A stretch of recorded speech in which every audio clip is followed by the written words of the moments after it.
I'm JD with the Nerdery here at Delta H with the beautiful Rachael Messer. So fantastic. Been in a ton of games. How many games and movies and series have you been in? Video games, I've been in a little over 75. I've done a little over 300 commercials. I'm just getting back into the film scene, so I've done a couple movies and some series. And then I've been in a few anime and some cartoons. Awesome. How did you get into voice acting? I technically Googled it. I'm a walking advertisement for Google. I just need them to pay me now. I was a theater major in college, and I was 3 years into my degree when I realized that there wasn't a huge demand for actors, and there was a very large supply of them. And so I went, oh no. And so I was talking to a friend, and I said I don't want to move to New York, which is the only place I could do theater that pays. Not because it's really, really expensive to live in New York. I even have friends on Broadway right now that still have to work day jobs because it's so expensive.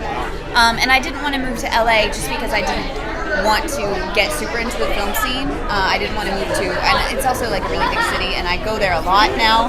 But at the time, I was like, I don't just want to up and move there. And so he goes, oh, well, you should just do voice acting. You do a whole bunch of weird voices anyway. So I went back to my dorm room and I Googled voice acting auditions, and I just started applying for things, and somehow it worked. That's awesome. On average, about how long does it take to voice a movie or a series? I think it depends on your role in the show or the series, and the length of the series. So we're also like movies tend to be between like an hour and a half to 2 hours. So most of the time, if you're a lead role, you know how long you're going to be in there for. But yeah, I think it's heavily dependent on your size in the part of the series or the show.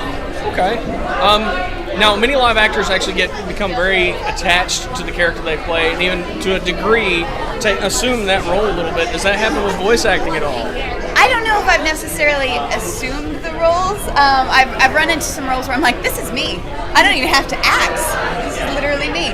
I have gotten very, very attached to some characters, to the point where there's been a couple where I cried when the game was done. And I was like, I don't want this to be over. I really like this character. So it's been a thing. And then luckily with conventions and things, I get to go out and talk to people that were like, I also liked this character. And so they're not completely gone from my life. But I do miss recording some of them. Well, speaking of that, of course, our watchers know I'm not all that big of an anime fan. I'm not an anime nut, much to the disappointment of some of my co-stars. But I am a huge Warframe player, and you voice the Kamba, yes, which I find one of the most difficult characters to beat in the game. And they're most irksome. And so many of the dialogue in that game is not of any real language. Yes.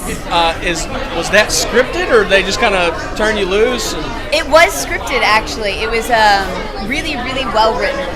Kudos to the writer, because what they did is in the audition they said this is a kind of not a language.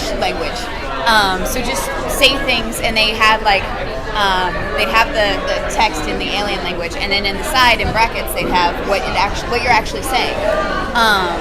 And so they would use the same word for like if attack was pronounced a certain way in line 1, it would be written the same way in line 10. So as an actor, because I saw the scriptwriter take such a dedication to that, to put that in, I went back to the take 1 and made sure that I was saying it the exact same way throughout. So it was definitely one of the funnest, something. I'm not great with grammar. Scripts that I've actually gotten to record, because I got to create. They didn't tell me like how I had to say these words. I just had to make them consistent. So it was incredibly fun. That's awesome. And the company responsible for Warframe actually had their own convention last month in Ontario called TennoCon, which is hosted by Digital Extremes. Were you able to make it to that? I wasn't. I didn't even know they had conventions for that. This is mind-blowing.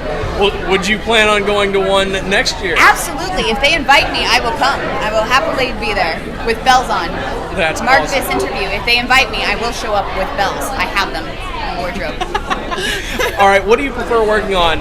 games, movies, or like a television series? Video games have my heart and my soul. I grew up as a gamer. I'm still a gamer to this day. I have almost every conceivable game console there is. I've sunk some money into my game collection. But so video games will always be where my heart is, and I'm incredibly happy that I get to work in an industry where I have that much love and passion behind it. I've recently started getting back into on-camera work. So that's a whole different thing in itself, because with voice acting, I've had some roles where I'm actually crying in the booth with characters, and so now I actually get to do that on film, and we'll see how that goes. Awesome. Well, of course, we wish you the best of luck. Thank you. What advice would you give to somebody who wants to get into voice acting? The typical one is to take acting lessons, and it's incredibly helpful to do so. You don't have to major in, acting or theater performance like I did. You can just take some classes, or even just some community theater. But things that other people overlook when it comes to getting into voice acting is I really recommend singing classes or getting a vocal coach, because the diaphragm work will help. It helps you avoid vocal damage. It helps with breath control. It helps with everything.